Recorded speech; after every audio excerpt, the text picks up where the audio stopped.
عزو سلامتنا دي سبا كاب زمدبر استوديو ايتبي بصحهم كبرات تخاتلتي زي ይህን مهين كل ግዜ በሰዓት ናባኹም ዘብል መደብዩ ዝተፈላልዩ አጀንዳታት ንሓዘዝ መጽ መደብዩ ለማዓንቲውን ሓደ ጋሻ ስቱዲዮ ሒዝና ቀሪብናልና ጋሻና አይተ ሲዩም ዮሐንስ ዩ አይተ ሲዩም ዮሐንስ ዋና ዳይሬክተር ትካል ተሟጋቲ መሰል ብሔረሰብ ኢሮብዩ ብፍላይ ኣብዚ ኣብ ቀረባ እዋን ድማ ሓደ ደብዳቤ ብዕሊ ናብ ቀዳማይ ሚኒስትር አብይ ጽሒፈሎ እንታይ እዩ ንዝብል ክንዛተይና ምሳና ንክጽንሑ ዝዕድመኩም ጌታቸው አለማየ ቋዳህን መጻኻ ቋዳህን ነጽናኹም እሞ ምስቲ ዋና ዳይሬክተር ትካል ተሟጋቲ መሰል ብሔረሰብ ኢሮብ ምዃንካ ብፍላይ ድማ ብቀረባ እዋን ናብ ቀዳማይ ሚኒስትር አብይ አሕመድ ዝጽሓፍኩም ዕላዊ ደብዳቤ ኣሎ ሓደቲ ማሕበርኩም ኣመሰራርቱኡን ማዕረኽ እንደይ ጸኒሑ መመስረቲ ምኽንያቱ ታይ መስል ትሕዝ ጽሒፍዎ ዘሎ ደብዳቤ ኸዝብል ሓፈሻው ምስሊ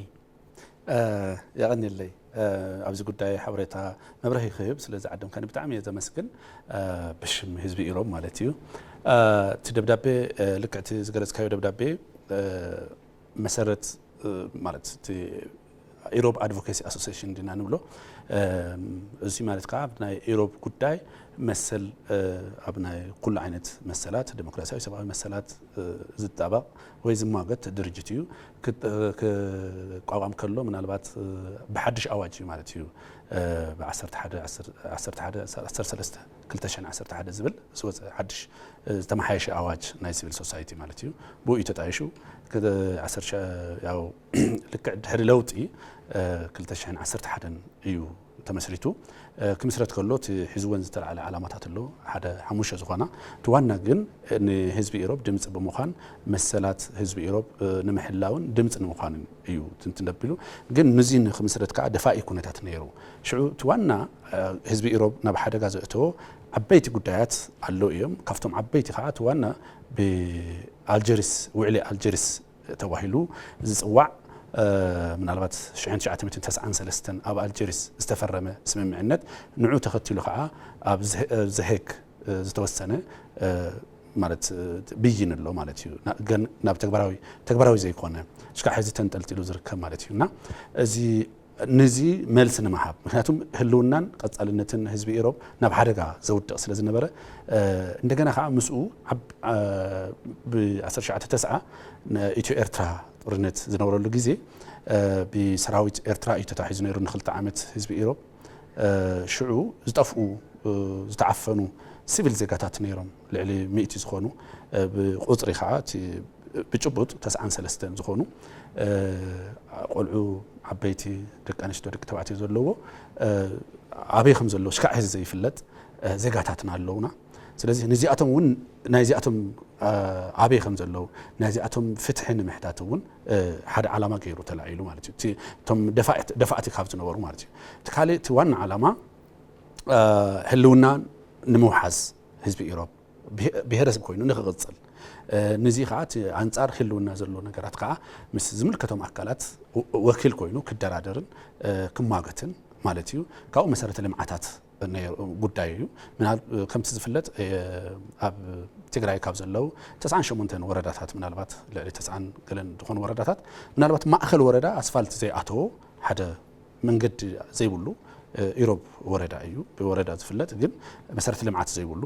እዚ ንክኸውን ከዓ ብዙሕ ምክንያታት ኣለዎ ማለት እዩ ልክዕ 93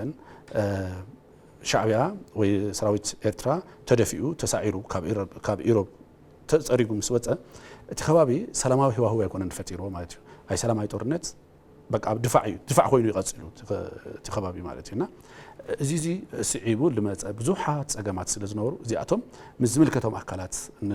ንምዝታይን መፍትሒ ንኽርከበሎም ንምግባር ዝተቋቋመ ድርጅት እዩ ማለት እዩ ኦኬ መን ይወስድዎም ቶም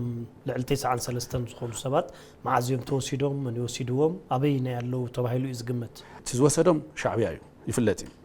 ግን ንምሕታትን ናይዚኣቶም ፍትሒ ኣብ ምሕታት ግን ናይ ኢትዮጵያ ዝመርሕ ዝነበረት ናይ ኢህአዴግ መንግስቲ ግን ምንም ነገር ስለ ዘይገበረ ምናልባት ህወሓት ዝመርሖ ኢህአዴግ ህወሓት ከዓ ብቐንዱ ይምልከቶ ነይሩ ምክንያቱም ትግራይ ዘመሓድር ህወሓት ስለ ዝነበረ ማለት እዩና እቲ ክልል እንዳመርሐ እቲ ሃገር እውን እንዳመርሐ ስለ ዘይሓተተ ሓደ ኣካል ናይ ንኽጠፍኡ እውን ኣስተዋፅኦ ኣለዎ ኢልና ንኣምን ግን ዝወሰደልኩም ስሓተትኩም إزي زلع الخلاي تحاتيتكم تأثروا إيهم من البعض كوميتي تعيشنا نيرنا أنا زلخوا كوميتي نيرنا خلاي معلتي نزي حتى على عليكم تمت أنتوا هنكم نبع لكم أي تدلينه مالتي قلنا برو أي تدلينه إلنا مالتي بتي بب درجة زنو بزوبا زنورو بوردا زنورو هاو بزي سرع من قد خا مثل راحت يمزعنا نيرو كاب كل كي ترى زبلك أزلخمنا ولا حتى تهاون أي ملس النيرو مالتي تحطس أي ملسوا أنا مالتي سلازي إذا حطوك عفن يدلله سلازي تاي مالتي كبرك هذا الترجم حطوون كعفن يدلله سبات توسيدهم منيو بهاجر نمرحو كل اللي نمرحو نايزهم سبات قداي كله على كله على رجز خونه من تخوينه يدلوا من لنا أمن مالتي مهتم تهزب كم من عمل بقبلوا أفتخبابي تسفخس إن وقتون دحري بايزو دحري تقرنت أب إيروب من إسكان براي قالن ناب سدتي وحيج مالتي كم وحيج خيدو ناب سدتي خيدو مالتي نا سلازي تخبابي زي متشون خون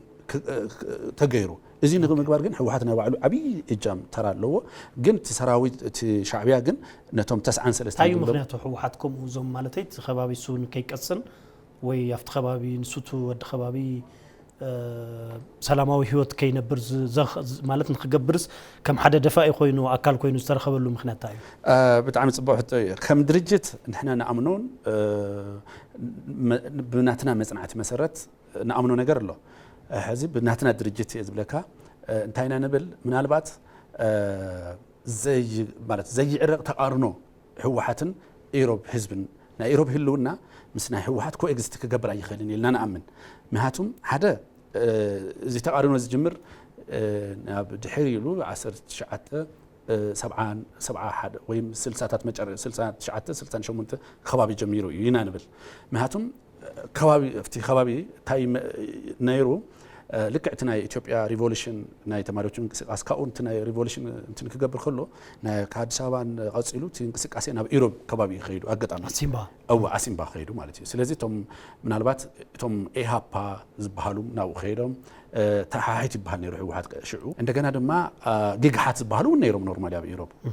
جنبار قر لحرنا تجراي زبهالو دحر حوحات زت فاتهم مالتي نا زياتهم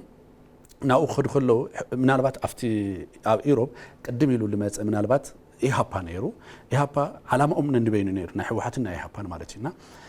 من البات زم إيهابا حبر بهراوي نيرهم إثيوبيا والنت زقن كنو نيرهم مالتيو بأنت أروحا تحت ياو ناي بهر درجة إيوم نيرهم كابشو ممون تقادلو حرنت حزب تجراي سلسل سبيسيفاي جوريم exactly إيروب دما إثيوبياونت حيل لخونا ناي إثيوبياونت سمعت نيرو شكا حزي زولو مالتي إثيوبياونت يأمن إثيوبياونت كا طبق زخونا ركب نيرو علوو حزي تناي حوحات بوليتيكان ناي إيروب سنة لبنان من البات أب إثيوبيا نورم الرأيان أملخاختان ننبينو مخانو إزي تقارنو يجمر لنا أنا حسب إيهابا تاي يقولون نيروم أتليست تانا إيهابا جنرال سكرتاري جنرال زنبر مراحي إيهابا زنبر ودي إيروبي دكتور تسفايد بس هاي مالتي ما بقولوا كاب علتنا قابل إيروب تراديشنال كتماي ويبحلاوي كتماي زبلو ما أخلي يزبلو كاب علتنا استولده علتنا عابي سبي مالتي نا إيروب التايوتي إيهابا تين زمرع زنبر بتشعو إنكسك عسي زمرع زنبر مالتي أون كادرتاتني لما تلا إيروب كوينهم أب حوحات زسلف اللو أب إيهابا زسلف اللو جن السنة اللي بنا نبين نيرو حجن تايو إيروب ناي وعلم لخونة تراديشنال ديمقراطياوي سرعات بحلاوي جن بتعمل ديمقراطياوي تقول عين السرعات نيرو أوناز بحال السرعات مالتي حجتهم إيهابا من البات مبزحت يوم توم أول نوروتنا إيروب كادرتات نا إيهابا أبالات نورو بتي تزنبرت بنا إيروب سنة لبنا كم حدر يوم فقيدهم تايو سبات لمثالي بتقونا سرعات تهزبين دي زمرتو كابب علتو كابب نجد يمتمو كاو بزح سب لمرتو ويدما قصلي اندات تقمطلو شمت زوابو نيرو مال كاو مستمرزا اونا يبحال سلازي لك خمزي إيهابان تاغيروم توم إيهابا زنورو اب إيهابا زنورو إيروب مالتيو سنلبونا إيروب سلازي فلتو እንደገና ደግሞ አካይዳ ቶም ኢሮብ ዝደልይዎ ፖለቲካ ምሕደራውን ስለ ዝፈልጡ እዚያ እዮም መቐፂሎም እቲ ሲስተሙ ታይም ገይሮም ናይ ባዕሎም ሰባት ከሸሙ ከለዉ ወይ ከም መሓደርቲ ከሸሙ ከለዉ በቃ ኦና ስርዓት ዝኸዶ ዝነበረ አካይዳ እዮም ተኸቲሎም እቲ ቋንቋውን ልክ ኢሮብ ዝፈትዎ ዓይነት ቋንቋ እናተጠቀሙ ከይዶም ማለት እዩ ስለዚህ እንደገና ኸ ኢትዮጵያውነት ዝቅንቅኑ እዮም እትያቶም ማለት ስለዚህ ሓደ ኢትዮጵያውነት ዝብል እንትን ኣለዎም ካልኣይ ድማ እቲ ናይ ባዕሎም ዝኾነ ትራዲሽናል ስርዓት ምሕደራውን ቀጽሉሎም ማለት እዩና ብኸምቲ አካይዳስ ምስቲ ኢሮብ ዝስማዕማዕ ኮይኑ ተረኺቡ ማለት እዩ ስለዚህ ማለት ምስ ህወሓት ብዙሕ ናይ ምትሕዋስን ናይ ምቅባልን ነገር ኣይተፈጠረን ስለዚህ ህወሓት ቀራኒ ካብዚ የልዕል ኦኬ እሺ ጽቡቅ ዝኹሉ ኮይኑ ወፍቲ ከባቢ ኢልካዮ ሕዚ ብቀጥታቲ ንተትካልኩም ኢሮብ አድቮኬሲ አሶሲዬሽን ንቀዳማይ ሚኒስትር አብይ አሕመድ ዝብል ብዕሊ ደብዳቤ ጽሒፈሉና ሓደ ደብዳቤ ዝጽሓፈሉ ምኽንያት ትሕዝቶኡና ካውኸት ደብዳቤ ኣብ ኢድቶም ቀዳማይ ሚኒስትር አቲዶ ዝብሉን እወ ሕጂ ትሕዝቶ ናይቲ ደብዳቤ በዚህ ብዙሕ ግዜ ቅድሚ ሕዚ እውን ጠቅላይ ሚኒስትር ክቡር ጠቅላይ ሚኒስትር ደብዳቤታት ንጽሕፍ ኢና ሓደሽቲ ኩነታት ክፍጠሩ ከለዉ እንደገና ዘስጉኡና ነገር ክመጹ ከለዉ ደብዳቤ ንጽሕፍ ኢና አትሊስት ቅድሚ ሕዚ ክልተ ግዜ ጽሒፍና ኣለና ኣብታ ትሕዝቶ እንታይ እያ እዚኣ ምናልባት አንተ እውን ከም ዝገለጽኩልካ ናይ ኢሮብ ህልውና ሓደጋ ንብሎ ንሓስቡ ኩሉ ግዜ ናይ አልጀሪስ አግሪመንት ጉዳይ እዚ ተንጠልጥሉ ዘሎ ናይ አልጀሪስ አግሪመንት ማለት እዩ እዚ ብኢህአዴግ ዝተፈረመ ግን ከዓ ብጣዕሚ ሓደገኛ ዝኾነ ንህዝቢ ኢሮብ ቀጻልን ህዝቢ ኢሮብ ናብ ሓደጋ ዘእቲ ውዕሊ እዩ እዚ ከዓ ኣብ ተግባር ዘይወዓለ እዩ ዲማርኬሽኑ ወይም ድማ እቲ ናይ ቦርደር ዲማርኬሽን ዘይተፈጸመሉ እዩ ማለት እዩ ኣብ ናይ ሕዚ ክንሪኦ ከለና እቲ ዘለና ሞመንተም ምስ ናይ ቀርኒ ኣፍሪቃ ዘሎ ናይ ፖለቲካ ማለት ዳይናሚዝም ክረአ ከሎ ሓደሽቲ ምንቅስቃሳት ኣሎ ናይ ፖለቲካ ምህዋሩ ተቐይሩ ኣሎ ስለዚ ኣብዚ ኩነታት ጉዳይ ሕቶ ህዝቢ ኢሮብ ክስማዕ ንደሊ ኢና ማለት እዩ ስለዚ ኣብታ እንትኑ ሰለስተ ነጥብታት ኢና ገሊጽና ዘለና ሓደ እቲ ናይ ቀረባ ግዜ ምስ ብክቡር ዶክተር ጊዲዮን ጢሞቴዎስ ውጭ ጉዳይ ሚኒስትር ዝተፈረመ ኣብ ኣሜሪካ ዝተፈረመ ምስ ናይ ኢትዮጵያ ናይ ኣሜሪካ መዘነኦምን ማርኮ ሩቢዮ ኤግዛክትሊ እቲ ስምምዕ ንዓና ጽቡቕ ነገር ከምፀልና ኢልና ንሓስብ ናቱም ብጣዕሚ ደስ ይልና እዩ ማለት እዩ እሱንታይ ንምንታይ ደስ ብለና እዚ ውዕሊ ካብ መጀመርያ ኣሜሪካ ትፈልጦ ውዕሊ እዩ እንደገና ከዓ ኢትዮጵያ ከዓ ሪጅናል ፓወር ኮይና ወይ ድማ እቲ ናይ ርግዓትን ሰላምን ናይቲ ቀርኒ ኣፍሪቃ ወኪል ኮይና እና ዋና ተዋናይት ኮይና እውቅና ዝተዋሃበላ ውዕሊ እዩ ኢልና ስለንኣምን ኣብዚ ኩነታት ምናልባት ኣካል ቀርኒ ኣፍሪቃ እውን ስለ ዝኾነ ኣካል ናይዚ ዞባ ፖለቲካ እውን ስለ ዝኾነ እዚ ከዓ ኣብዚ ዞባ ምናልባት ዓብዪ ውዕሊ ካብ ዝበሃል እቲ ሓደ አልጀሪስ አግሪመንትስ እውን ስለ ዝኾነ እዚ ከም ብሓድሽ ክለዓል እውን ስለ ዝኽእል ኣብዚ ጉዳይ ኢሮብ ክካተት ክረአ ብፍሉይ ክረአ ከም ዘለዎ እዩ ዝገልጽ ማለት እዩ ኣብኡ ከዓ እንታይ ኢና ንብል ኣይፍጸምን ኣይኮነን እቲ ዝበሃል ዘሎ እቲ ኣፈጻጽማት ሓደ ዘላቂ ሰላም ንኽህሉ ኣብ መንጎ ኤርትራን ኢትዮጵያን እንደገና ደግሞ እቲ ናይ ህዝቢ ህልውናን ሓድነትን ታሪኻዊ ትሕዝቶ መሬቱን ከይተተንከፈ ህዝቢ ከዓ ከይተበተንን ከይተኸፈለን ክፍጸም ይከኣል እዩ እዚ ክኸውን ከዓ እቲ ዋና ትኹረት እቲ ሰብ ክኸውን ከሎ እቲ ዋና እቲ መስመር ሓሳባዊ መስመር ናይ መሬት ዘይኮነሲ እቲ ሰብ ትኹረት ተተገይሩ እቲ ታሪኽን መሬትን ትሕዝቶን ብሄረሰብ ጉዳይ መሰረት ኮይኑ بسلام زلاقي سلام كما تيخل እንደገና ከዓ ነቲ ህዝቢ ከይኸፈለ ብዙ ውጽታዊ ዝኾነ ሰላም ክረጋገጽ ይኽእል ስለ ዝኾነ እዚ ኣብ ትኹረት ከኣትወልና እንደሊ ዝብል እዩ ተሓደ ተሓንት ትሕዝቶ ማለት እዩ ካሊ ምናልባት ኣብ ናይ አልጀሪስ አግሪመንት ኮንሲደር ዘይተገበረ ወይ ደግሞ ዘይተሓሰበ ሓደ ናይ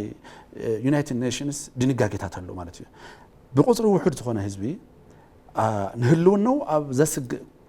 ፖለቲካዊ ወይ ውሳኔታት ወይ ዝኾነ ነገር እንተልዩ ህዝቢ ከም ህዝቢ ብሄረሰብ ከም ብሄረሰብ ኤትኒክ ከም ኤትኒክ ክቐጽል ስለ ዘለዎ ነዚ መንግስታት በብኸባቢ ዘሎ መንግስታት ነዚ ተሓሳቢ ክገብሩ ኣለዎም ዝብል ድንጋጌታት እውን ስለ ዘሎ ነዚ እውን ኣብ አልጀሪስ ስለ ዘይተረኣየ ሕዚ ክረአ ክኽእል ኣለዎ ኣብ ኣተገባብራ ገና ስለ ዘይተፈጸመ ስለ ዝኾነ ዝብል ትሕዝቶ ዘለዎ እዩ ማለት እዩ እና ኦልሬዲ ብኢሜይል ኢና ሰዲድና ዘለና ያው ንከታተል በስልክ ኢኻ ትከታተል ኢሜይል ተእቲ አትሊስት ናብ ክልተ ደረጃ ሓሊፉ ስለ ዘሎ ከም ዝኣተወ ግን እርግጠኛታት እዩ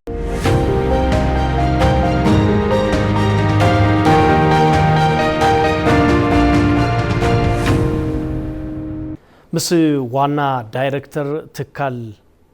ተሟጋቲ መሰል ብሔረሰብ ኢሮብ ኣይተ ሲዩም ዮሐንስና ነዘራረብ ዘለና ክቡራት ተኸታተልቲ ሕዝውን ምሳና ጽንሑ ኣብ ቀረባ እዋን ሓድሽ ዝኾነ ኣብ ትግራይ ሓድሽ ዝኾነ ሃዋህው ተፈጢሩ ኣሎ ፖለቲካዊ ሃዋህው ንሱን ቅድም ሕዚ ዝነበረ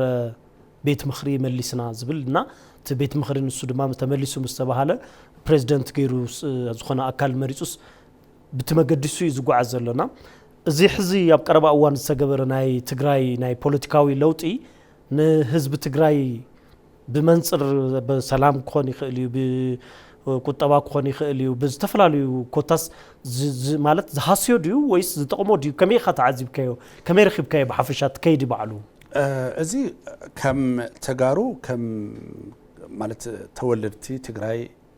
ንኹሉና ዘሕፍረና ነገር እዩ ማለት እዚ ሓደ ንዕቐት ህዝቢ ህወሓት ካብ ዕድመ ልክዑ ዝፍለጠሉ እቲ ህዝቢ ከም ህዝቢ ዘይምርኣይ ነቲ ህዝቢ ምናልባት ከም ስኢሉ ከም ኣገልጋሊ ወይ ድማ ከም ዝኾነ ነገር ከም ንብረቱ እዩ ዝርኢ እምበር ከም ህዝቢ ርእይዎ ይፈልጥን ህዝቢ ትግራይ እዚ ክኸውን ከሉ ከዓ እቲ ኤሊት ትግራይ ንበሃል ኣብ ንግዲ ይኹን ኣብ ፖለቲካ ይሃሉ ኣብ ሲቪክ ማሕበራት ይሃሉ ኣብ ካልእ ኤሊት ዝበሃል ልሂቕ ዝበሃል ነዚ እውን ሪኣክት ክገብር ኣይከኣለን ነዚ እውን እዚ ንፈልጥና እኮ ህዝቢ ይፈልጦ እዩ ህወሓት ከዓ ንህዝቢ በቲነዮ ኢሉ ስለ ዝሓስብ እቲ ህዝቢ እውን ሓደ ኮይኑ ኣይቃወመንን ወይም ድማ ኣየውርደንን ዝብል ትዕቢት ኣለዎ ይፍለጥ እዩና ግን ንዓና ሕዚ እዚ ከም ሓደ ውርደት ኢለ ዝሓስብ ምክንያቱም በዚ ዘመን መፈንቅለ መንግስቲ ብምግባር ኣብ ዝኾነ ክልል ምክንያቱም ህዝቢ ትግራይ ወይ ከባቢ ትግራይ መንግስትን ስርዓተ መንግስትን ነዊሕ ግዜ ዝፈልጦ ከባቢ እዩ ምናልባት ትግራይ ከም ትግራይ እንተወሲድና ኣብ መሰረተ ሃገር ኢትዮጵያ ኣብ ዕብየትን ኣብ ህንፀትን ሃገር ናይ ባዕሉ ዝኾነ ዓብይ ኣበርክቶ ዘለዎ ህዝቢ እዩ እንደገና ከዓ ፖለቲካል ማሕበረሰብ እዩ ማለት እዩ ነገራት ፖለቲካ ዝርድኦ ሓደ ዓብይ ናይ ፖለቲካል ማሕበረሰብ መግለፂ እዩ ዝኾነ ፖለቲካ ኣተሓሳስባ ዝወነነ ንኻልኦት እውን ኣብ ሃገር ፖለቲካ እውን ዝመርሐ በብግዜ ማለት እዩና እዚ ደረጃ በፂሑ ዝነበረ ህዝቢ ብሓደ ሽፍታ ቡድን ወይ ድማ ናይ ሓደ ዓለት ባይ ዘ ወይ ዝኾነ ከባቢ ኣይውክሉን ባይ ዘ ወይ ህወሓት ማለት ብዙሕ ግዜ ምናልባት ካራክተራይዝ ስለ ዘይገበርናዮ ብግልጽ ስለ ዘይኣመጥናዮ ባይ ዘ ወይ ኮንፊዥን ዝፍጠር ማለት እዩ ህወሓት ንዝኾነ ከባቢ ትህቦ ነገር ኣይኮነን ናይ ሓደ ዓለት ይኽብካብ እዮም ማለት እዩ ናይ ሓደ ዓለት ማለት እዩ እዚ ዓለት በዚ ዘመን ሓደ ሙሉእ ስልጣነ ዝረኣየ ስልጣነ ዝፈጠረ መንግስታት ፈጢሩ መንግስታት ኣፍሪሱ እንደገና መንግስታት ዝምስርት ህዝቢ ብሓደ ዓለት በዚ ዘመን ክምራሕን በዚ ዘመን ሓደ ዓለት ከም ድልየቱ ክገብሮ ምርኣይ ውርደት እዩ ንህዝብን ንልህቅ ትግራይን ማለት እዩና ዝተፈጸመ ቶታሊ መፈንቀለ ወንበር እዩ ዝተገበረ ማለት እዩ እዚ በቃ ብጣዕሚ ብዙሕ ድል ዝግጅት ተገይሩሉ ይፍለጥ ነይሩ ከም ዝግበር ይፍለጥ ነይሩ ማለት እዩና እዚ ግዜ መሪፅና ኢና ዝብልዎ ምናልባት ብብዙሕ ምክንያታት እዛ ሰዓት እዚኣ መሪፆም ኣለዉ ማለት እዩ እዚ ከዓ ጽምዶ ዝብል ካልእ ምናልባት ሃገር ክሕደት ዘኸስስ ፕሮግራማት ኣካይዶም እዮም የካይዱ ነይሮም እዚ ብትዕብት መንሎ ንዓይ ጠጠው ዘብለኒ ዓይነት ማለት እዩና እዚ ብዙሕ ግዜ ትዕብት ማለት ብድንቁርና ማለት እዩና ኣብ ትግራይ እንታይ ተኸሲቱ እንተይልና መፈንቅለ ወንበር ተኸሲቱ ኣሎ መፈንቅለ ወንበር ማለት ግን ሓደ ሰብ ካብ ወንበራ ምውራድ ማለት ኣይኮነን ትርጉሙ ፖለቲካሊ ትርጉሙ ሕጋዊ ትርጉሙ ካልእ እዩ ማለት እዩ ሕዚ ሓደ እንታይ እዩ ሓደ እቲ ስርዓት ምፍራስ ማለት እዩ ካልኣይ እቲ ሕገ መንግስቲ ማለት ንሕገ መንግስቲ ብዙሕ ዋጋ ዝኸፈለ ህዝቢ ንሕገ መንግስቲ ከም ዘየኽብር ምልክት ኮይኖም መፅኦም ኣለዉ ማለት እዩ ስለዚ ሕጋውነት ሕጋዊ ስርዓት ሕገ መንግስታዊ ስርዓት ማለት እዩ ኣብ ሓደጋ ኣትዮም ኣለዉ ማለት እዩ ቶታሊ ኣፍሪሶም ኣለዉ ማለት እዩ ስለዚ ስርዓት ክፈርስ ከሎ ሕገ መንግስቲ ክፈርስ ከሎ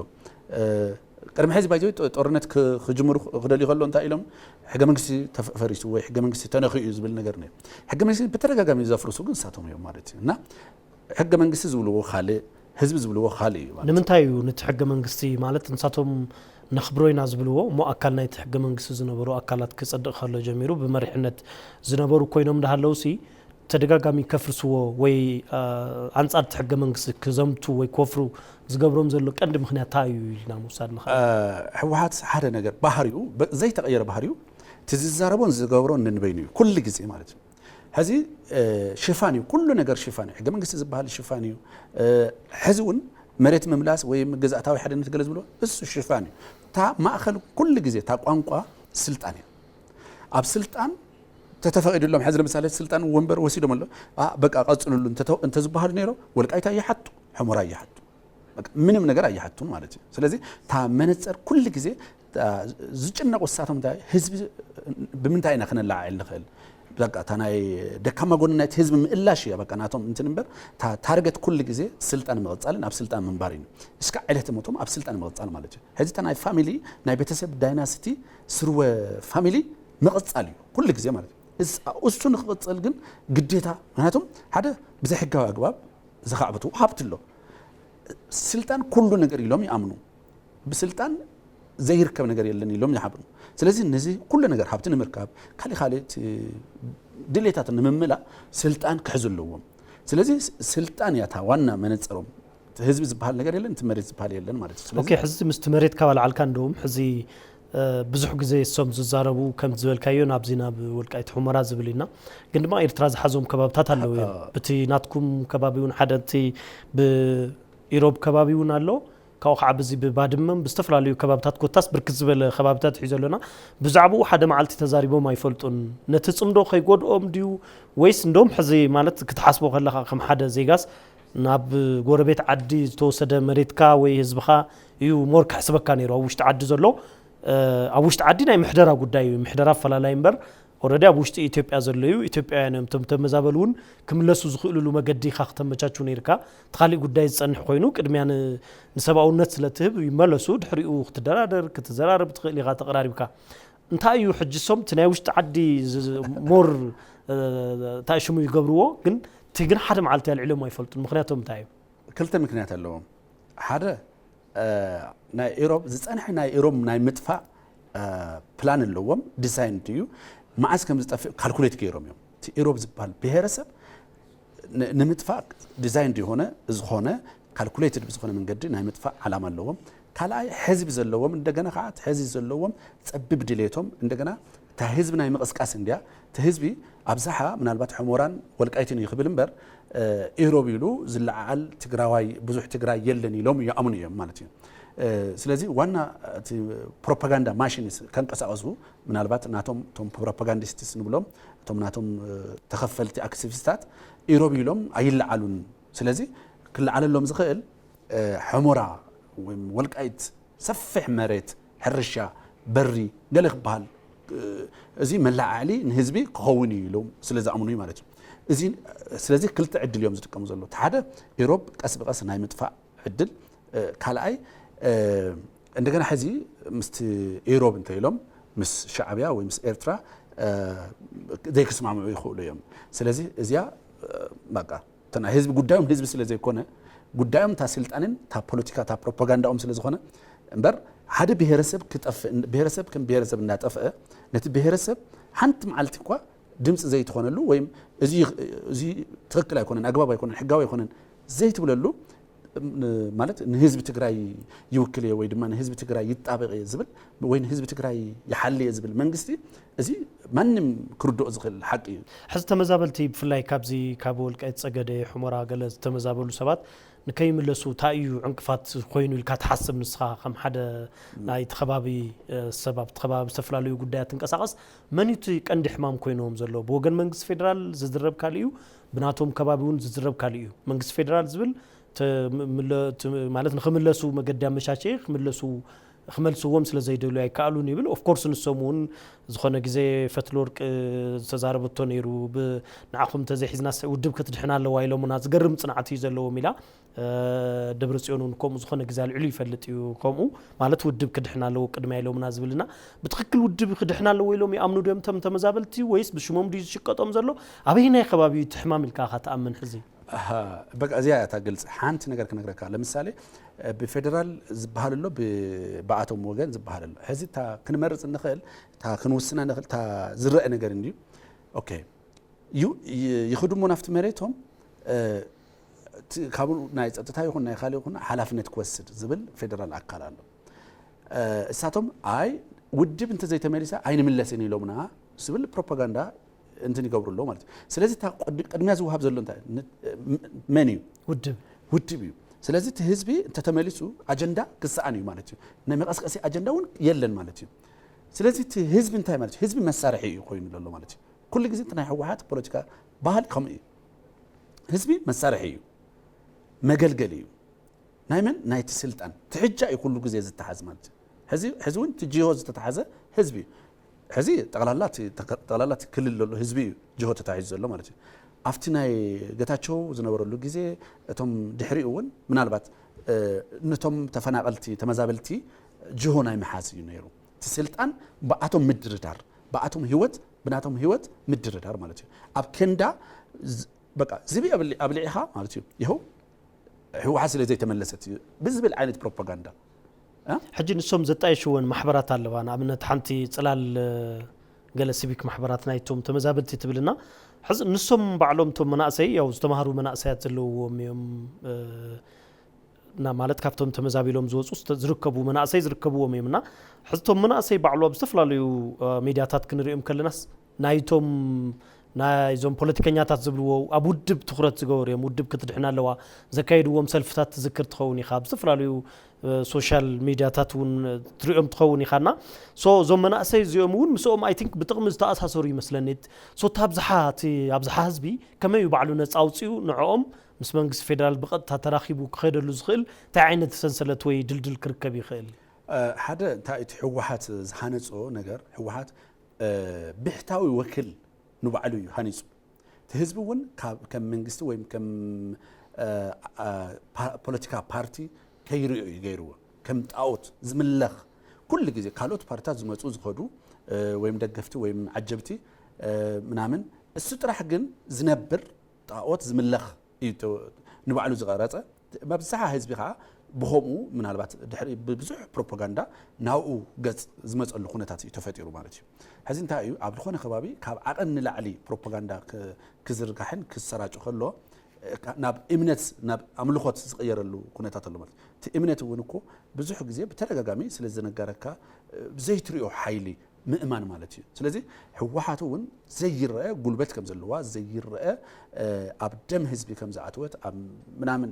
ዓይነት እያ ንባዕላ እንትን ኣምሂራ ማለት እዩ ስለዚ ኣብ ስርፀት ፕሮፓጋንዳ እያ ዝነይራ 50 ዓመት ሙሉእ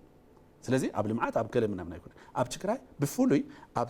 ስርፀት ፕሮፓጋንዳ እያ ነይራ ኣብ ካልእ ኢትዮጵያ እንኳን ልምዓት ዝመስል ነገር ኣምፅያ እያ ማለት እዩ ኣብ ትግራይ ግን the only thing ፊድ ትገብር ዝነበረት ፕሮፓጋንዳ እዩ ትመርዘኛ ፕሮፓጋንዳ ማለት እዩ ኣብዚ እንታይ እዩ ህወሓት ዝያሉ ህዝቢ ትግራይ ከም ዘየለን ስለዚ ህልውና ህዝቢ ንህልውናኡ ክብል ህወሓት ክንከባኸብ ከም ዘለዎ እዚ ኣብ ዝኾነ ዘውዳዊ ስርዓት እውን ዘይተረኣየ ዓይነት ኣካይዳ ማለት እዩ ከም ናይ ፋሚሊ ካምፓኒ ኣነ እንተዘይሃለስ ትጠፊኢኻ ዝብል ምስሊ ክህልዎ ስለዚ ብፍርሒ ብምሓዝ ትፍርሒ ከዓ ዝረአ ፍርሒ ኣይኮነን ባይዘ ታንጅብል ኣይኮነን ወይ ዝረአ ነገር ኣይኮነን በቃ በመንፈስ ትፈርሕ በመንፈስ በቃ ህወሓት ተዘይሃልያ ኩሉ ነገር የለን ዝብል ዓይነት እምነት ስለዚ እንታይ እዩ እቲ ስምዒት ህዋሳት ዝበሃሉ ናይ ምስማዕ ናይ ምዝራብ ናይ ምርኣይ እዚኣቶም ነገር ናይ ምቁፅፃር ናይ ህዝቢ ስምዒት ህዋሳት ናይ ምቁፅፃር ስራሕ ሰሪሓ 50 ዓመት ማለት እዩ ኣብ ልምዓትን ኣብ ፖለቲካን ካልእ እንትን ኣይኮነን ስለዚ ናብ ስምዒታዊ እንትን ኣብ ምቁፅፃር ስለ ዝነበረ እዞም ድርጅታት እውን ኣብ ተቃዋምቲ እኮ ናይ ባዕሉ ተቃዋምቲ እኮ ትፈጥር እያ ህወሓት ድርጅታት ትፈጥር ሞ ተቃዋምቲ ዝመስሉ ንዓና ዝድግፉ ተቃዋምታ ንባዕላውን ትፈጥር ድርጅት እያ እንታይ እዮም ዝገብሩ ስትራቴጂክ ዝኾነ ርክባት ደገፍ ይገብሩ እዮም ታክቲካል ዝኾነ ግን ንምሰል ዝፃረፉ ተቃዋምታ ትፈጥር እያ ስለዚ ከምዚ እቲ ባህሊ ኦኬ ሕዚ ኣብ ብሄረሰብ ኢሮብ ማለት ስኻ ሕዚ ሳሆ እንዲ ዝበሃል ቋንቋ ሳሆኛ ብደንቢ ፐርፌክት ዛረብ ሰብ ዲኻ ብጣዕሚ ሕዚ እንታይ ቋንቋና ሳሆ እዩ ዝበሃል ኣካል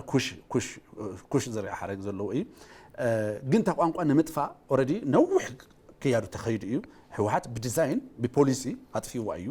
ማለት ከይዱላ እዩ ማለት እዩ ሕዚ ካብ ዝገርመካ እዚ ዝተማሓየሸ ሕገ መንግስቲ ናይ ትግራይ ክልል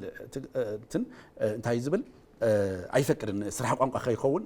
ኣይፈቅድን ማለት እዩ ለምሳሌ ኣብ ኢሮብ ናይ ኢሮብ ጥራሕ ዝነብሩላ ናይ ኢሮብ ወረዳ እያ እዚ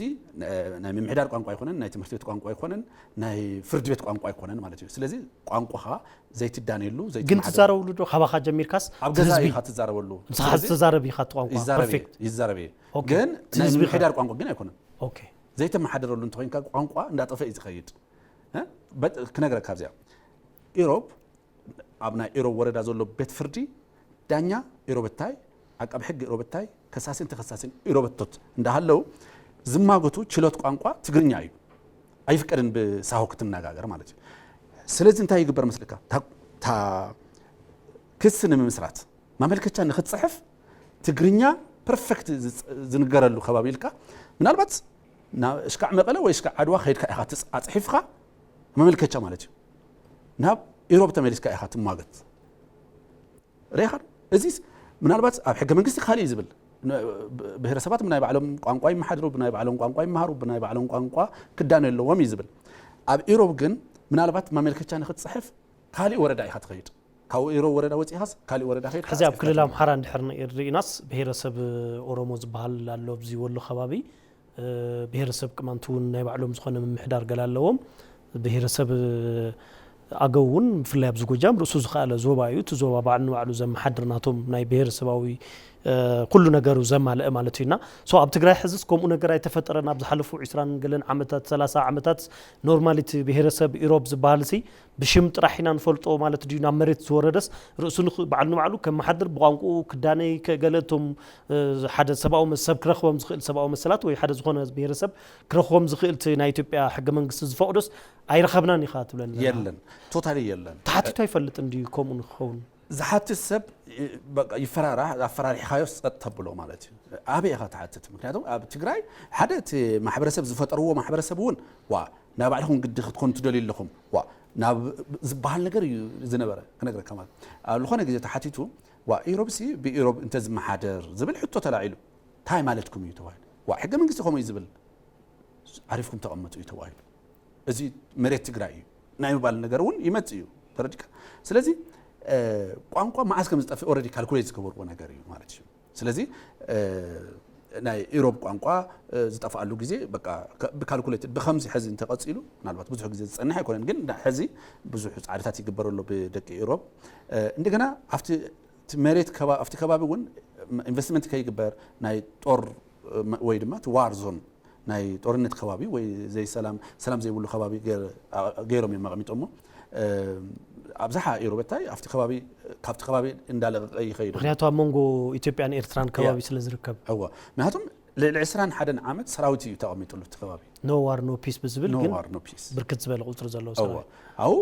ክንደይ ናይ ባህሊ ክራይሲስ ናይ ሶሻል ብዙሕ ነገራት ፀገማት የጋጥም እዩና እዚ ኩሉ እዩ ኣጋጢሙ እቲ ህዝቢ ተሸኪሙ ካብኡ እቲ እንታይ ኮይኑ እቲ ወጣት ኣብኡ ከይነብር ተስፋ ሲኢኑ ናብ ካልእ ዓለም ምናልባት ናብ ማእኸላይ ምብራቕ ሕዚ እስራኤል ክንደይ መንእሰይ ኢሮብ ይኸይዱ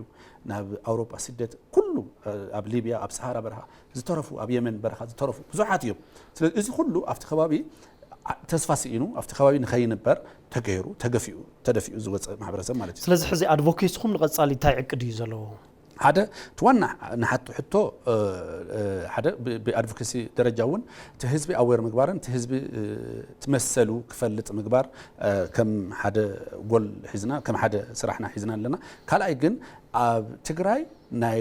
ፍሉይ ምሕደራ ኢሮብ ናይ ፍሉይ ምሕደራ ክህልዎ እንተስ ብዞባ እንተስ ብወረዳ ፍሉይ ምሕደራ ንክህሉ ኣብ ካልእ ክልላት ከም ዘሎ ማለት እዩ ፍሉይ ምሕደራ ክበሃል ከሎ እንታይ ማለት እዩ ካልእ ጥቕሚ ወይ ካብ ካልእ ንምፍላይ ዘይኮነ ፍሉይ ናይ ባዕሉ ኮነ ቋንቋ ስለ ዘለዎ ፍሉይ ባህሊ ስለ ዘለዎ ነዚ ባህልን ቋንቋን ንኽዕቅም ምእንታን ፍሉይ ሕግታት ናይ ባዕሉ ዝኾነ ሕግታት ንኸውፅእ ምእንታን ፍሉይ ሕጊ የድልዮ እዚ ለምሳሌ ሕዝቢ ዘሎ ኩነታት ትግርኛ ዝዛረብ ዕዳጋ ሓሙስ ወይ ድማ ትግርኛ ዝዛረብ ኣብ ኩሓ ካብኡ ዝተፈለየ ወረዳ ኣይኮነን ምክንያቱም ስትራክቸር ሓደ ንኩሉ ማለት እዩ ኣብዚ ግን ዝተፈለየ ባህልን ቋንቋን እንተሊካ ግን ስትራክቸር ክፈላለ ይኽእል ኣሎ ስትራክቸር ንክፈላለ ሓደ ባህሊ ማእኸል ናይ ቋንቋ ማእኸል ቋንቋን መጽናዕትን ዝብል ባጀት በጅትኻ መንግስቲ ዝከታተሎ ኢንስቲትዩሽን ኢኻ ትፈጥር ማለት እዩ ስለዚ እዚኦም ኢንስቲትዩሽን ስለንደሊ ፍሉይ ምሕደራ ንደሊ ማለት እዩ ሕዚ ኣብ ካልእ ለምሳሌ ኣብ ደቡብ ክልላት እንታይ ኣሎ ሕወሓት ዝመርሖ ኢህደግ ዝፈጥሮም ወረዳታት ኣሎ ልዩ ወረዳ ልዩ ዞን ዝበሃሉ ኣሎ ማለት እዩ ልዩ ክበሃል ከሎ እንታይ ማለት እዩ እቲ ወረዳ ናይ ባዕሉ ቤት ምክሪ ሃልዎ ወይ እቲ ዞባ ናይ ባዕሉ ቤት ምክሪ ናይ ባዕሉ ሕጊ የውፅእ ለምሳሌ ኣብ ኢሮብ ኣብ ትግራይ ኢሮብ ልዩ ወረዳ እንትኾይና ሕጊ ክወፅእ ከሎ ኣብ ትግራይ እንታይ ይብል ለምሳሌ አንቀጽ 8 ብዛዕባ ቋንቋ ክዛረብ ከሎ ማለት እዩ ኩለን ናይ ስራሕ ቋንቋ ትግራይ ትግርኛ ይብል ለምሳሌ ኢሮብ ፍሉይ ወረዳ እንተትኸውን ግን እንታይ ዝብል ስራሕ ቋንቋ ናይ ትግራይ ብዘይካ ኢሮብ ወረዳ ትግርኛ እዩ ይብል ኢሮብ ወረዳ ግን ናይ ባዕላ ቋንቋ ስለ ዘለዋ ሳሆ ይብል ክብል ይዝኽእል ማለት እዩ ስለዚ ስትራክቸራል ለውጢ እንደሊ ኣብቲ ኢንስቲትዩሽን ንክንፈጥር መዋቅራዊ ለውጢ ኣብ ትግራይ ንደሊ መዋቅራዊ ለውጢ ንደሊ ለና ከዓ እቲ ኢሮብ ቋንቋን ባህልን ንምዕቃብ እዩ እዚ ምስካል ምንም ዘባእስ ነገር የብሉን እዚ እቲ ቋንቋ ንደልዮ ኢና እቲ ብሄረሰብ ኮይና ክንቅጽል ንደሊ ኢና እዚ ንምግባር ከዓ ሕጊ ናይ ባዕልና ኣውፂና ኢንስቲትዩሽን ትካላት ክንፈጥር ትካላት ናይ ባህሊ ማእኸላት ናይ ቋንቋ በዓል ቋንቋ ባይዞ ሕጂ ቋንቋ በዓል ዋና ይብላን በቃ ዋና ይብላን ማለት እዩ ለምሳሌ ቋንቋታት ትግርኛ አሉ ቋንቋታት ትግርኛ ማእኸላት ትግርኛ ማእኸል ትግርኛ ኦር ማእኸል ባህልን ቱሪዝምን ገለ ዝበሃል እዚ ንትግርኛ ቋንቋ ሳሁ ክዕቅባ ይኽእልን ማለት እዩ ስለዚ በብግዜ መጽናዕት እንዳገበርካ በብግዜ ፕሮዲዩስ ዶክመንታት እናሰናዳኻ ማለት እዩ ለምሳሌ እሺ ተጠቀሙ ቋንቋ ተጠቀሙ እንተዝንበሃል ነዚ ከዓ ናይ ሕጊ ዝምልከት መጻሕፍቲ ተርጉም ካድዩ ናይ መምሕዳር መጻሕፍትታት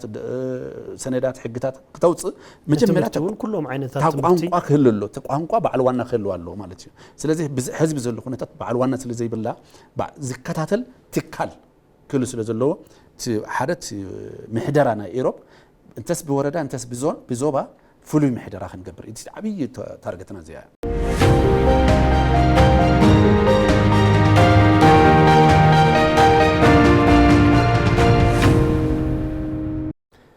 ምስ ዋና ዳይሬክተር ትካል ተሟጋቲ መሰል ብሄረሰብ ኢሮብ ኣይተ ስዩም ዮሃንስ ኢና ንዘራረብ ዘለና ክቡራት ተኸታተልቲ ሕዝውን ምሳና ጽንሑ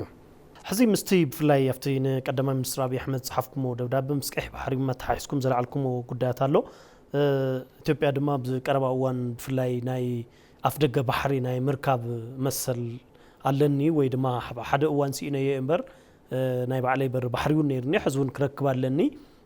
ብዝብል ከም መንግስታዊ ኢኒሼቲቭ ተታሒዙ ኣብ ዝሓለፉ ክልተ ልዕሊኡን ዓመታት ይስራሓሉ ኣሎ ዝተፈላለዩ ሃገራት ከዓ ብዲፕሎማሲያዊ መልክዑ ኢትዮጵያስ ክትረክብ ኣለዋ ተቃውሞ ይብልናን እቲ ምስቲ ብፍላይ ኣብ ዓለምና ዘለዋ 44 ላንድ ሎክድ ሃገራት ወይ ድማ በር ባሕሪ ዘይብልና ኣለዋ ካብኣተን ብበዝሒ ህዝቢ ኢትዮጵያ ታዝለዓለት ክንዲ ኢትዮጵያስ ዝተቃረበውን ዘለወን የለባን ሞድማስ ኣብ ሓደ እዋን ነይርዋ ዝሰኣነቶ ሕዝውን ብኪሎሜትርስ ኣዝዩ ቀረባ ዝኾነ እዩ ዘሎና ሕዚ ኢትዮጵያ ባሕሪ በሪ መዓዝ ንምንታይ ያሲኢናቶ እቲ ናይ ቀረባ እዋን ከመይልካ ከተኣምን ንስኻ ሓደ ካልኣይ ሕዚ ትሕዘል ዕላቶ ዘላ ሕቶ ከመይ ትርድኦ ኣድላይነት በር ባሕሪውን ሓዊስና ንቕድሚት ክንሪኦ ማለት እዩ ብጣዕሚ ጽቡቕ ሕቶ ከዓ ከምልሶ ዝደሊ ሕቶ እዩ ሕዚ ቀይሕ ባሕርን ሓደ ቀይሕ ባሕሪ ንኢትዮጵያ እንታይ እዩ ኢትዮጵያ ማለት ካልኦት ላንድ ሎክድ ዝኾነ ሃገራት ኣለዋ እየን ወላ እቲ ቁፅረን ክንዲ በዝሒ ህዝቢ ከም ኢትዮጵያ ወላ ኣይኾና ባይቶት ዝዓበየት በዝሒ ህዝቢ ዘለዋ ላንድ ሎክድ ካንትሪ ኢትዮጵያ ጥራሕ እያ ማለት እዩ እና ግን ኢትዮጵያ ተሓትትን ካልኦት ሃገራት ዝደለዮ ባሕሪ በሪ ነንበይኑ እዩ ኢትዮጵያ ናይ ባዕላ ተሓትት ዘላ ናይ ባዕላ ትደሊ ዘላ ማለት እዩ እቶም ካልኦት ምናልባት ስለ ዘይነበሮም እዩ ዝኸውን ንካልኦት እንትን ዝገብሩ ማለት እዩ ኢትዮጵያ ግን ናይ ባዕላ እዩ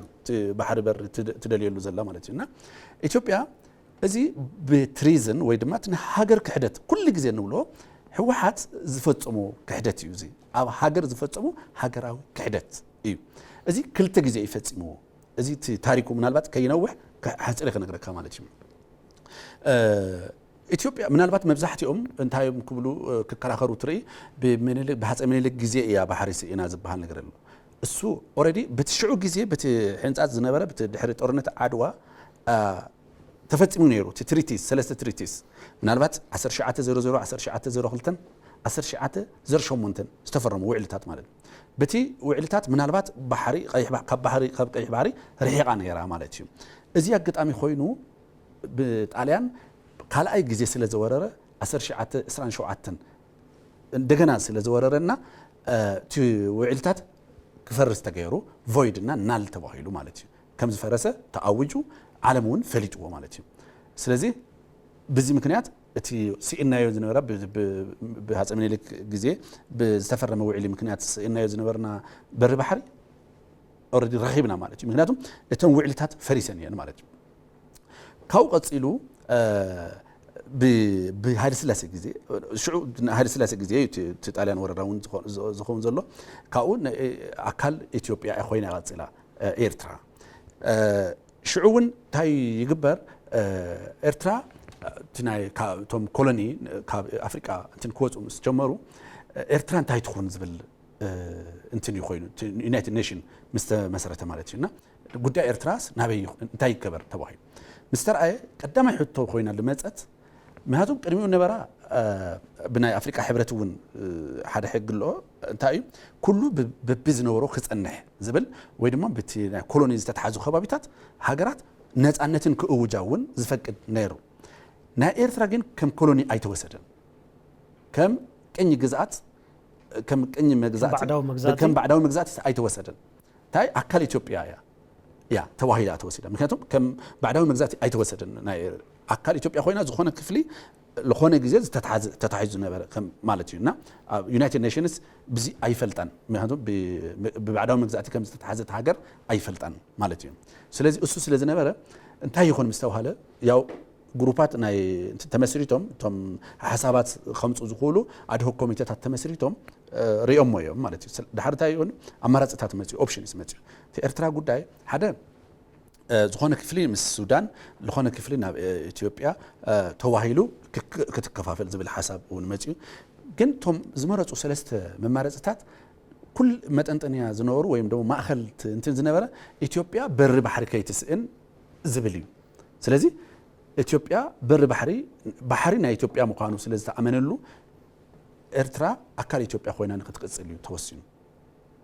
ትሽዑ ግዜ ማለት ግን ብምንታይ ኣግባብ ብኮንፌደሬሽን ተዋሂሉ ብከምዚ ተወሲኑ ማለት ኦኬ ድሓር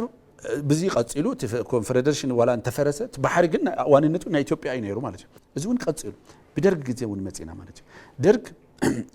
ብዙሕ ቃልስታት ተጋይሩ ቀይ ባሕሪ እውን ምናልባት ኣብቲ ኣጋ መጨረሻ ከባቢ ምፅዋዕ እውን ኣብ ዝተሓዘሉ ክትሓዝ ዝኽእለሉ ዕድላት ከም ዘሎ ምስ ረኣየ ደርጊ እውን ዝገበሮ ነገር ነይሩ ምክንያቱም ሓደ ግዜ ዝሓለፈ ኣወንታታት እውን ስለ ዘይለዓል እምበይ እንታይ ኮይኑ ኣሰብ ኣብ ኢትዮጵያ ናይ መጀመርያ ግዜ ልዩ ኣስተዳደር ወይ ድማ ልዩ ገዥ ወይ ድማ ፍሉይ ኣሰብ ክፍለ ሃገር ተባሂሉ ብፍሉይ ተታሒዙ ንምንታይ እዩ ከምዚ ኮይኑ እቲ ኤርትራ እንተተገንፀለት ኣሰብ ናይ ኢትዮጵያ ኮይኑ ንክተርፍ እዩ ኣሰብ ናይ ኢትዮጵያ ምዃኑ ንምግላፅ እዩ ኦኬ ድሕሪ 83 መፅኡ ክልተ ሓይልታት ክልተ ተደጋገፍቲ ሓይልታት ሻዕብያን ሕወሓትን ስልጣን ተቆፃፂሮም ባይ ዘ ወይ ማዕረ ሓይሊ እውን ማዕረ ፓወር እውን ኣይነበሮን ስራሕ ፈጻሚ ኮይኑ ይመፅኡ ሕወሓት እቲ ከዓ ኣዛዚ ኮይኑ በዓል ኦነር ናይቲ ቃልሲ በዓል ዋና ኮይኑ ይመፅኡ ሻዕብያ ደን ሻዕብያ ዝኣዘዞ ዝገበር ሽዑ እንታይ ኮይኑ ተደራደሩ ክበሃል ከሎ ኣሜሪካ ተደራደሩ ኣብ ባሕሪ ጉዳይ ተደራደሩና ናትና ኣይኮነን ኢሎም ሕወሓት መራሕቲ ሕወሓት ናትና ኣይኮነን ኢሎም እዮም ወፂኦም እዚ ብብዙሕ መጻሕፍቲ እውን ይገልጽ ኣሎ ባዕሎም እውን ኣካል ናይቲ ጉዳይ ዝነበሩ እውን ይገልጹ ኣሎ ማለት እዩ እዚ ምስክር እዮም ባዕሎም ምስክራት እዮም እና ኣብዚ እውን ሃገር ክሒዶም ኣብዚ ሰዓት ማለት ኢትዮጵያ በሪ ባሕሪ ንኸይህልዋ ልዕሊ ሻዕብያ ተሟጊቶም ማለት እዩ ቀፂሉ እዚ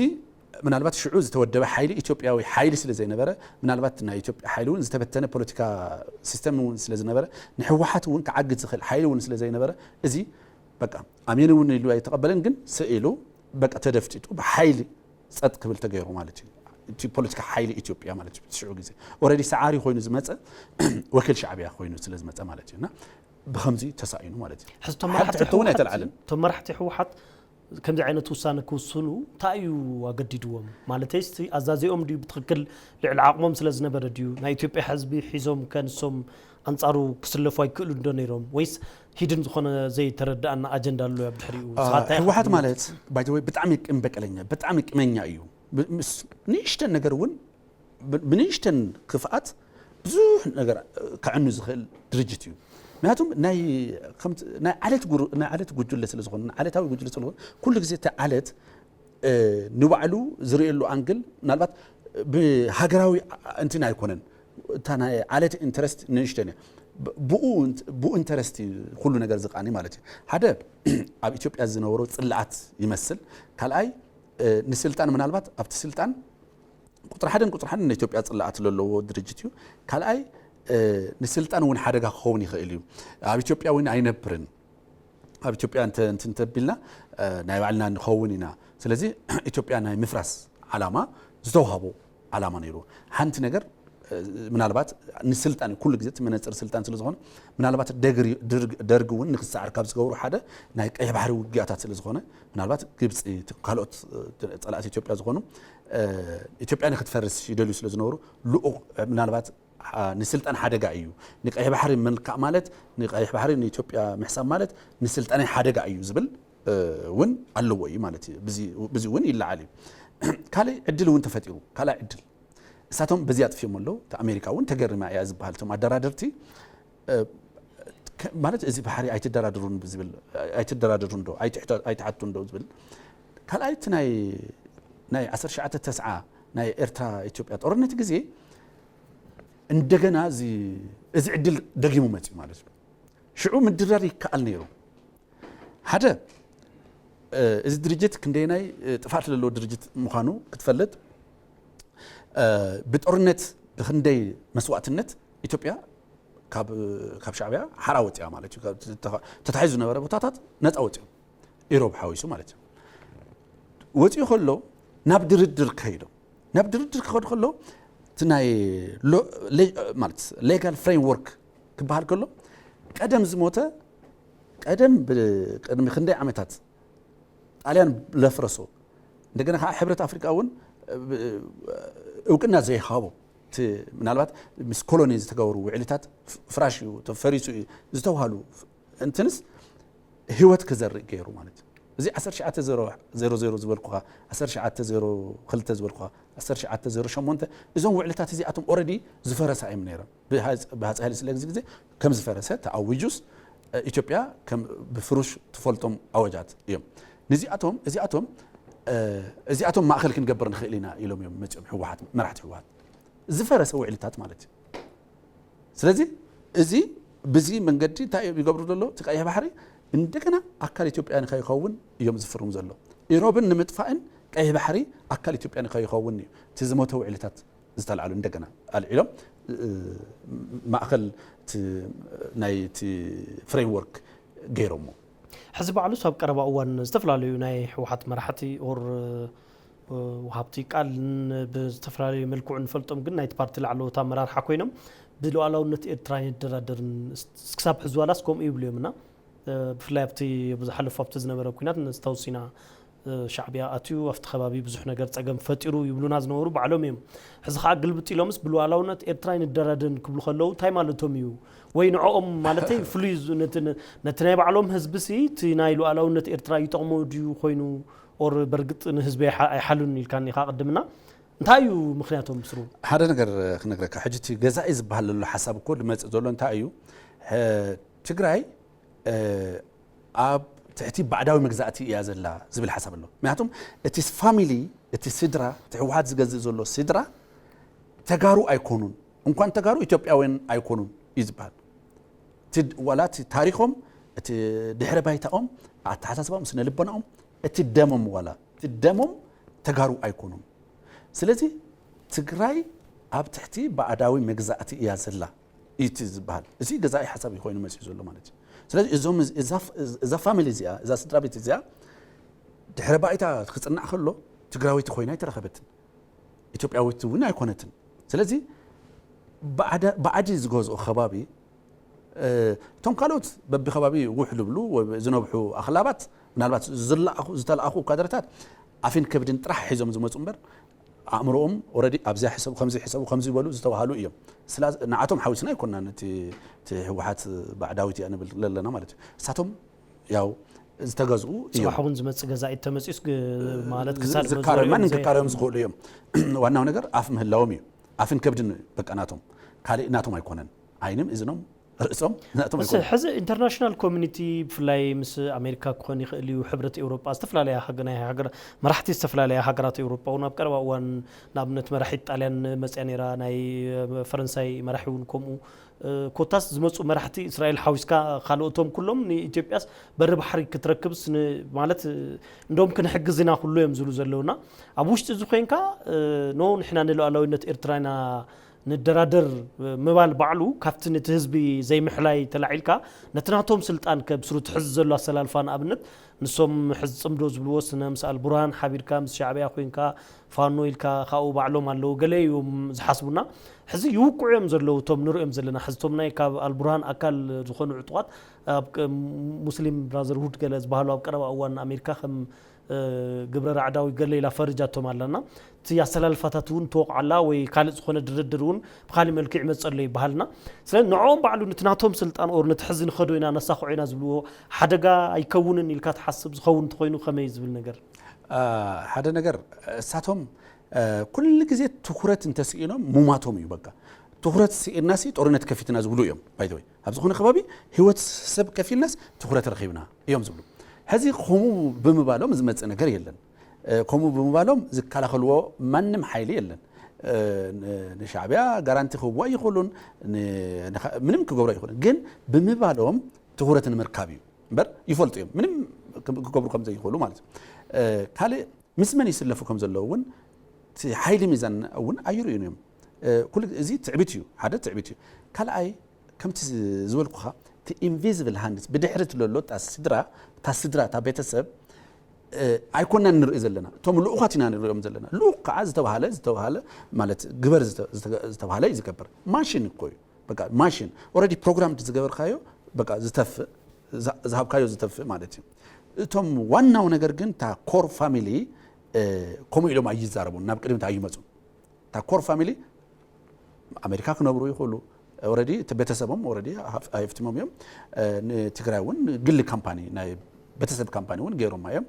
ክንደይ ነባሕቲ አኽላብውን ፈጢሮሙላ አየም ክንደይ ወኪላት በብ ከባቢ በቃ በብ ጎጡ በብ ቆሸቱ ፈጢሮም ይም ስለዚህ ቶም ዋና ታ ኮር ፋሚሊ ንቅድሚት ይመጹ የለውን ንርዮም የለና እቶም ነባሕቲ ግን ከም ድሌቶም ክሳረው ይሁሉ እዮም ምክንያቱም ይመስሎም ትሕማ ነገሩ ግን በቃ ጎይታ ዝበለካ ሁሉ ምእማን ነገር በቃ ጎይታኦም ፈጣሪኦም ገይሮም ስለዝሓስቡ እሱ ከም ናይ ፈጣሪ ቃል ከም ናይ መለኮታዊ ሓሳብ ዝሰአኖ ይብሉን ዘይኽእሎ ይብሉን ዝብል አታሓሳስባ ሒዞም ዝዛረቡ ስለዝኾኑ بناتاتهم زربا انتن كنغبر ينخلن كنفردون ينخلن مكنياتهم لؤخات يوم ماشين يوم اوريدي روبوتيك ناب روبوتيك زتقيروا سبات يوم يخبل كادل هذه راي هادم او ግን حدغኛ ዝኾነ ካለ ዝተሓወሱ ሓይሊ አሎም ለምሳሌ ጦር ዝመርሑ ወይም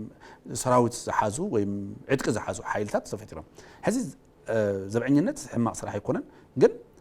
بليفل ዓቢ ስታንዳርድ ወይ ዓቢ ስራሕ አይኮነን ኖርማሊ هذه ناي بانك زبعنا وين ناي زخونه درجه وين ناي ግለሰብ زبعنا زنبره خيدو طور مراحي ارمي مراحي كنبار مراحي خوينو ورقون زشيط ورق كويتو زشيط زدل يوم ناي سمعت بقى سمعتو زهابو كل ነገር كغبر زغلل عدل زفطره كبابي خوينو ስለዝተረኸበ اتياتهم حجي حيال وردياتات كوينو مالتي نايتي فاميلي مالتي اوكي حز كم موصي حسابات كنتقم بفلاي بقرب اوان مناسي يغففالو يبحال قالنا زخونه ነገር كفتر يخل زي كفتر كوتاس ግን توم مناسي ناب داغم عنوت كياتو بزحلفو زنبره ዝተخسره ናይ ሰብህይወት ናይ ንብረት ማሕበራዊ ምብጥጣጣስ መሰረታዊ አገልግሎት ወሃብት ተካላት ዝባሃሉ عنوت ገለ ኩቶም كوتاس بقربا نذكرهم نغرات يوم رحق ايكونونا ناؤو تمليسو كيئتو بفلاي مناسي ناي بعلوم هيوت سيف غورو خدحنو ولدو ندقوم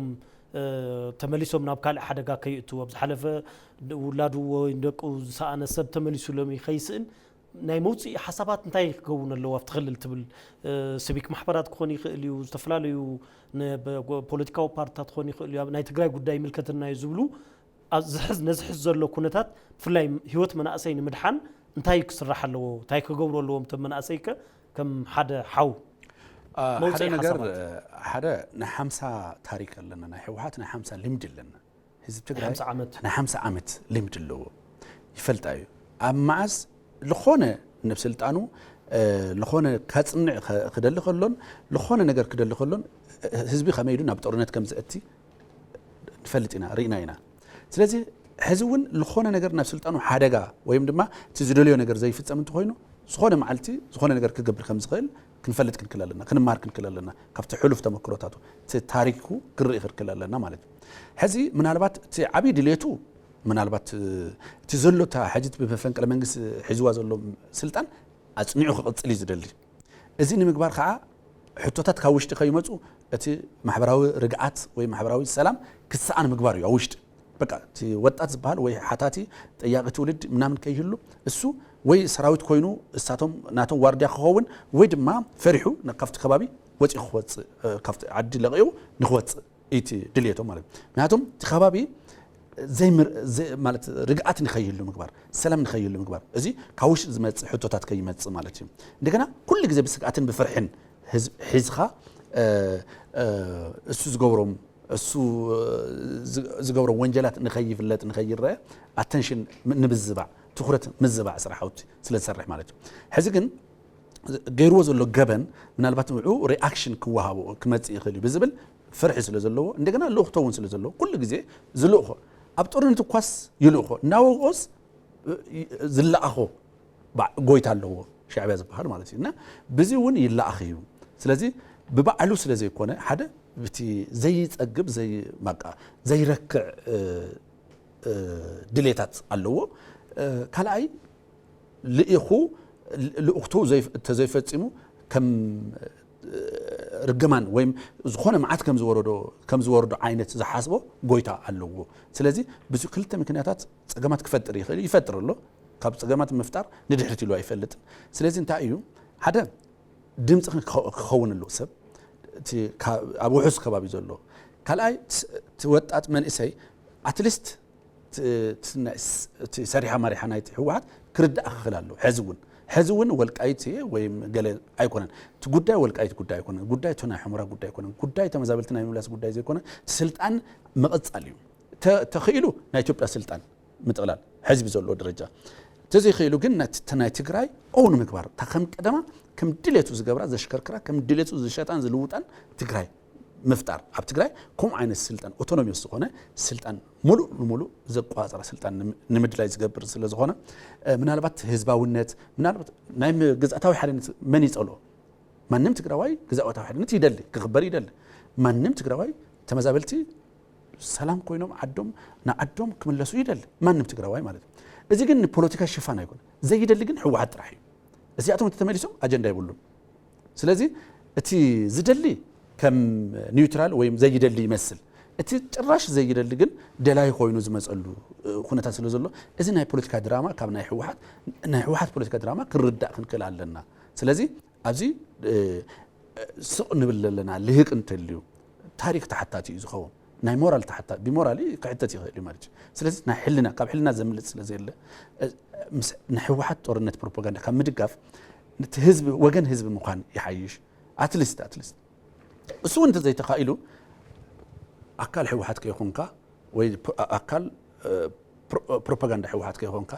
ማለት ስኢልካ ምዕዛብ እውን ሓደ ሓገዝ እዩ ክኸውን ዝኽእል ማለት እዩ ግን ልህቅ ከምኡ ክገብር ትፅቢት ይግበር ልህቅ ንህዝቢ ወገን ህዝቢ ድምፂ ህዝቢ ክኸውን ኣለዎ ኣብዚያ ኩልና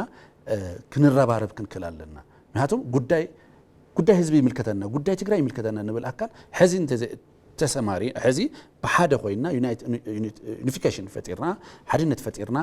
ኣብ ጉዳይ ትግራይ ሓደ ዘይንኾነሉ ምክንያት የለን ስለዚ ጉዳይ ህዝቢ ትግራይ ከሰባስበና ክኽእል ኣለዎ ዝብል መልእክቲ ካልፍ ይደለ ይቕነለይ ኣብ ስቱዲዮ ተረኺብካ ሓሳብካ ስለ ዘካፈልካና ብጣዕሚ ይቕነለይ ኣብ ምክትታል ይህን ምሂንኩም ነይርኩም ክቡራት ተኸታተልቲ ሎሚ ምስ ኣይተ ስዩም ዮሃንስ ዋና ዳይሬክተር ትካል ተሟጋቲ መሰል ብሄረሰብ ኢሮብ ዝተፈላለዩ ዛዕባታት እናልዓልና ኢና ይህን ምሂን ክንባሃል ፀኒሕና ጽቡቓት ሓሳባት ረኺብኩም ትኾኑ ኢለ ተስፋ ይገብር